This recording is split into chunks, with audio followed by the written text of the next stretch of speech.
बिहार विधानसभा में कल यानी 24 जुलाई को जोरदार हंगामे के बीच पेपर लीक कानून पास हो गया। विपक्ष के हंगामे के बीच प्रभावी मंत्री विजय चौधरी ने बिहार विधानसभा में राज्य सरकार की तरफ से बिहार लोक परीक्षा अनुचित साधन निवारण विधेयक 2024 पेश किया है। हंगामे के दौरान ही मंत्री ने विधेयक को सदन में पेश किया। इस बीच विपक्ष वॉकआउट कर गया। इसके बाद सदन में बहुमत के आधार पर विधेयक पास हो गया। इस विधेयक में परीक्षा में गड़बड़ी करने वालों पर न सिर्फ 1 करोड़ रुपए के जुर्माना का प्रावधान किया गया है, बल्कि इसके साथ 5 से 10 साल तक की सजा का भी प्रावधान किया गया है। वहीं गड़बड़ी करने वालों को भी 3-4 श्रेणी में रखा गया है। अपने स्तर से गड़बड़ी में 3 से 4 साल की सजा और 10 लाख तक जुर्माना का प्रावधान है।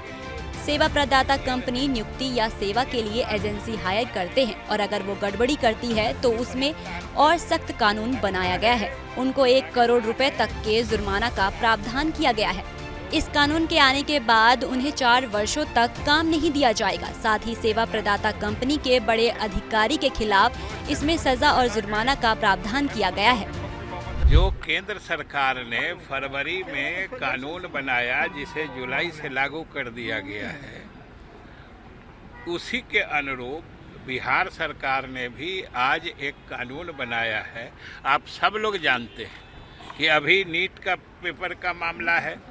ये मामला बढ़ते बढ़ते उच्चतम न्यायालय तक पहुंच गया है और सही बात है कि आज लोक परीक्षाओं में पारदर्शिता और विश्वसनीयता बहाल करने की जरूरत है और इस तरह के जो अनुचित साधन का उपयोग करते हैं, गड़बड़ी करते हैं, उससे हमारे प्रदेश और देश के जो मेधावी छात्र होते हैं, मेहनती छात्र होते हैं, उनके भविष्य के साथ खिलवाड़ होता है।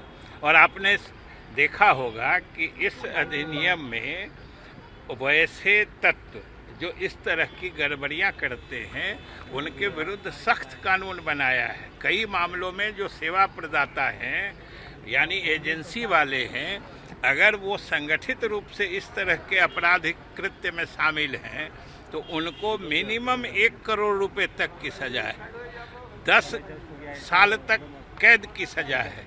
इसलिए ये सख्त कानून बनाया गया है और हम उम्मीद करते हैं कि इससे हमारे बिहार के जो मेधावी छात्र हैं, जो मेहनती छात्र हैं, जो लगनशील छात्र हैं, जो मेहनत के बल पर सफलता हासिल करना चाहते हैं, नियुक्तियों और नामांकन के परीक्षाओं में अपने भरोसे सफल होना चाहते हैं, वैसे छात्र छात्राओं का, वैसे युवाओं का भविष्य सुरक्षित होगा, सुनहरा होगा।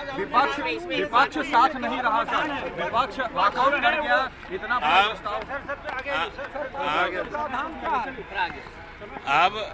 अब इतना महत्वपूर्ण कानून बन रहा है, आप सोच सकते हैं, जिसकी आवश्यकता बिहार और पूरा देश कर रहा है। वैसे कानून बनते समय अगर विपक्ष सदन से बाहर जाता है तो ये उनकी मानसिकता समझिए कि अगर गड़बड़ी करने वालों के खिलाफ कार्रवाई का कानून बन रहा है तो उसमें उनको क्या परेशानी हो रही है। ये नहीं समझ, विपक्ष जो है हमदर्दी दिखा रहा है ऐसे लोगों के साथ। ऐसे लोग वही हमदर्दी कानून बनाने में अभी तो कम से कम कहना चाहिए कि छात्रों के भविष्य के साथ खिलवाड़ नहीं होना चाहिए। सर, इसमें जो एजेंसी एग्जाम ले रही है, चाहे बीपीएससी हो या कर्मचारी चयन जो भी है, उसको लेके क्या प्रावधान? तो उसको लेके उसके खिलाफ भी सारे जो गड़बड़ी करने वाले लोग हैं, एजेंसी के खिलाफ कार्रवाई होगी। हाँ, एजेंसी के खिलाफ भी कार्रवाई हो रही है। और हमने कहा ना कि जो उनके डायरेक्टर्स हैं, प्रमोटर्स हैं, उनके खिलाफ तो कानून है ही कि उनको 1 करोड़ तक जुर्माना है। कुछ अब संगठित अपराध के मामले में कम से कम 1 करोड़ है, 10 साल तक की सजा है। और तो और वैसे गड़बड़ी करने वाले एजेंसियों या प्राधिकरण की जो संपत्ति है उसको भी कुर्क करके समपहरण यानी उसको सीजर और फॉरफीचर का भी प्रावधान बना। तो इससे ये तो समझिए छात्र के भविष्यों को सुरक्षित करने का कानून है। फिर विपक्ष क्यों बाहर चला गया हम लोग नहीं समझ पाए। इससे पहले विधानसभा की कार्यवाही शुरू होते ही महागठबंधन के विधायकों ने हंगामा शुरू कर दिया।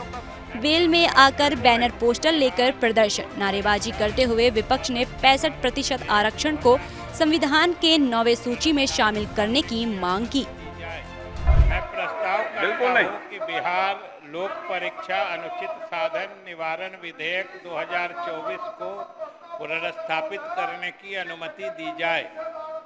प्रश्न यह है कि बिहार लोक परीक्षा अनुचित साधन निवारण विधेयक 2024 को पुनर्स्थापित करने की अनुमति दी जाए। जो इसके पक्ष में वे हाँ कहें, जो इसके विपक्ष में वे ना कहें। मैं समझता हूं कि पक्ष बहुमत है, प्रस्तावित करने की अनुमति दी गई।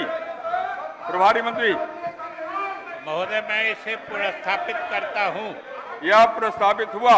विचार का प्रस्ताव। महोदय, मैं प्रस्ताव आप जो शोरगुल कर रहे हैं, या तो सरकार का समर्थन, माननीय मंत्री आप जो शोरगुल कर रहे हैं, सुन लीजिए ना, आप सरकार का समर्थन करना चाहते हैं कि जो आपके सदस्य ने दिया है संशोधन उसका विरोध करना चाहते हैं? पहले साफ करिए। आप ये शोरगुल करके क्या चाहते हैं? सरकार की मदद करना चाहते हैं कि अपने विधायकों को वंचित करना चाहते हैं? प्रभारी मंत्री महोदय, मैं प्रस्ताव करता हूं कि बिहार लोक परीक्षा अनुचित साधन निवारण विधेयक 2024 पर विचार हो। बिहार विधानसभा की प्रक्रिया तथा कार्य संचालन नियमावली के नियम 122(1) के तहत माननीय श्री अजय कुमार सिंह का विधेयक के सिद्धांत पर विचार विमर्श का प्रस्ताव हुआ है। अतः सिद्धांत पर विमर्श होने के पश्चात विचार का प्रस्ताव लिया जाएगा।